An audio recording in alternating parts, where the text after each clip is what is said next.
Pemirsa, Presiden Prabowo Subianto mengusulkan agar pemilihan kepala daerah tidak lagi dilakukan lewat pemilu, melainkan dipilih oleh DPRD. Tujuannya untuk menghemat anggaran, di mana puluhan triliun rupiah dihabiskan hanya dalam waktu 1-2 hari saja. Lantas bagaimana politikus nasional yang juga anggota DPR menilai usulan ini? Langsung saja kita tanyakan kepada Wakil Ketua Badan Legislasi DPR RI Ahmad Doli Kurnia yang juga merupakan Wakil Ketua Umum Golkar. Selamat petang Bang Doli.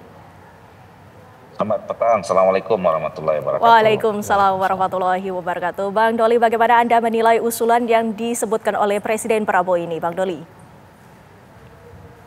Ya, saya sih termasuk orang yang gembira ya, karena kami bersama dengan Komisi 2 sebenarnya sejak 5 tahun yang lalu sudah mengusulkan, bahkan mengambil inisiatif melakukan penyempurnaan sistem politik, sistem demokrasi dimulai dari sistem pemilu kita, termasuk pilkada gitu.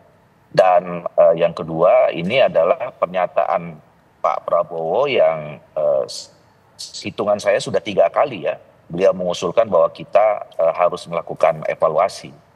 Nah, yang berikutnya adalah kita harus menangkap pesan intinya gitu, bahwa pesan intinya itu adalah bahwa kita harus melakukan perbaikan sistem. Kan pernyataan Pak Presiden mulai dari sana gitu ya. Perbaikan sistem kita, sistem politik kita, sistem demokrasi kita. Nah, bahwa kemudian disebutkan ada contoh 3 negara ya, Singapura, Malaysia dan India. Mereka melaksanakan pemilihan kepala daerahnya melalui DPR, itu kan ya semacam ambil contoh, belum merupakan usulan final. Karena kalau kita mau melakukan evaluasi, kalau kita mau melakukan perbaikan, ya ini nggak bisa dikerjakan dalam 1-2 hari, kemudian ada usulan yang dari 1 orang, terus kemudian kita langsung sepakati. Kita kan ingin melakukan atau memilih sistem yang paling sempurna buat Indonesia, sistem ala Indonesia ya, tidak ikut-ikutan dengan sistem dari negara-negara yang lain gitu. Nah, oleh karena itu kita harus menangkap pesan ini bahwa harus dibangun kesadaran dari kita semua bahwa dalam sistem pemilu kita masih ada PR, masih banyak problem yang harus kita selesaikan, termasuk di dalam sistem pemilu. Dan salah satu yang paling menguat dasar dari evaluasi itu adalah isu soal politik biaya tinggi, ya. Nah, buat Golkar sendiri sebetulnya ini sudah dibicarakan beberapa kali, bahkan dalam 2 Munas terakhir 2019 dan 2024, evaluasi terhadap sistem politik, sistem demokrasi termasuk dalamnya sistem pemilu itu sudah menjadi rekomendasi resmi dari putusan Munas dalam Partai Golkar. Nah, makanya lah kenapa kemarin saya bersama dengan teman-teman di Komisi 2 5 tahun yang lalu sudah mulai. Bahkan waktu itu kita sudah punya draft naskah akademik dan draft naskah rancangan undang-undangnya. Tapi karena waktu itu ada COVID ya, maka kemudian agak tertunda. Ini momentum yang tepat kembali. Oke. Ya, Bang Doli, tapi kami catat di pilkada tahun ini anggarannya sudah menembus 41 triliun rupiah. Apakah ini semata karena ongkos politik yang terlalu tinggi? Tapi bagaimana dengan demokrasi, Bang? Kesannya merenggut kebebasan rakyat untuk memilih calonnya. Iya, kalau bicara tentang kos politik ya, ini bisa kita bagi 2. Kalau misalnya yang dihitung adalah biaya penyelenggaraan yang disiapkan oleh negara, baik itu APBN maupun APBD, ya itu konsekuensi ya, dan tidak bisa perlu diperdebatkan. Jadi kan ada yang mengatakan biaya pemilu kemarin kita sekitar 76 triliun ya, biaya pilkada 37 triliun gitu.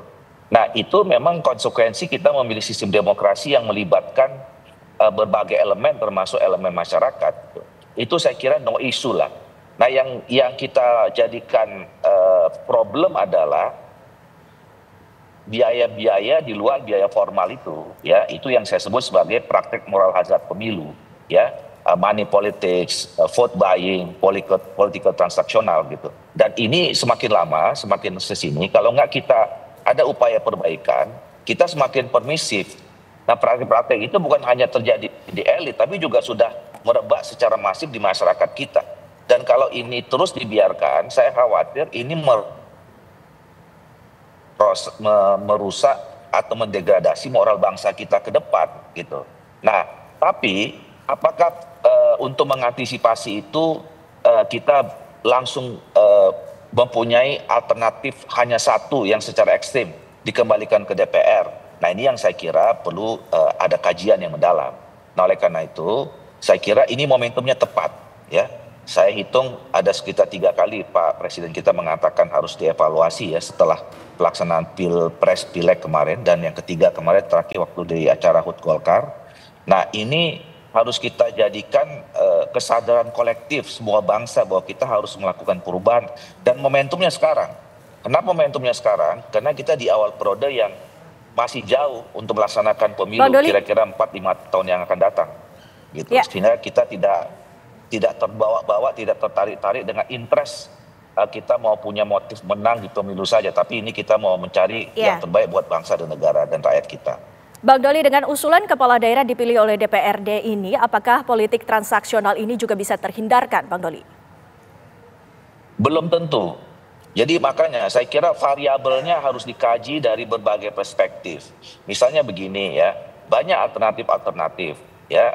Pertama, saya misalnya kalau gini ya, kita harus kaji apa sebetulnya yang menjadi problem mendasar kenapa terjadinya berbagai profil marah hazard pemilu. Apakah memang hanya terkait dengan sistem kita memilih pemilihan langsung saja, atau juga ada kaitannya dengan penataan kelembagaan partai politik gitu, atau juga ada kaitannya dengan sistem pemerintahan kita. Nah ini yang saya kira harus kita kaji secara komprehensif. Makanya saya termasuk orang yang mendorong kalau kita bicara tentang soal revisi undang-undang pemilu termasuk pilkada di dalamnya, ini harus ada kodifikasi, harus ada satu kesatuan. Minimal misalnya undang-undang pemilu, undang-undang pilkada, undang-undang penyelenggara pemilu, dan undang-undang partai politik saya kira juga harus harus dibahas. Karena ini nanti saling keterkaitan. Di situ baru kita tahu nanti apa penyebab utamanya sehingga praktek-praktek itu terjadi. Nah kalau kita sudah tahu baru kita cari apa yang harus diperbaiki. Apakah memang harus sampai kepada perubahan sistem pemilihan yang langsung dari rakyat ke DPR, atau kemudian misalnya ada usulan pemilihan asimetris. Ya, sekarang kan muncul juga asimetris itu. Asimetris itu misalnya kita melihat bagi daerah-daerah yang misalnya literasi demokrasinya, pendidikannya sudah relatif baik, pendapatan ekonominya tinggi, itu mungkin bisa diajak untuk melakukan pemilihan langsung. Tapi kalau misalnya masih daerah-daerah tertinggal di perbatasan, mungkin perlu dikembalikan ke DPR. Nah ini banyak sekali alternatif-alternatif sistem yang yang masih terbuka peluangnya. Nah jadi itu yang saya katakan tadi, kita jangan sampai dulu ke kesimpulan akhir. Toh juga Pak Presiden kemarin cuma mengatakan bahwa di negara A, negara B, negara C sistemnya begini. Nah kita harus merumuskan sistem yang terbaik ala Indonesia. Dan itu perlu kajian yang sangat mendalam, elaborasi yang panjang ya untuk kita bisa sampai ke sana. Baik, terima kasih Bang Ahmad Doli Kurnia atas waktunya bersama kami di Kabar Petang. Selamat petang Bang Doli. Assalamualaikum. Sama-sama. Assalamualaikum warahmatullahi wabarakatuh.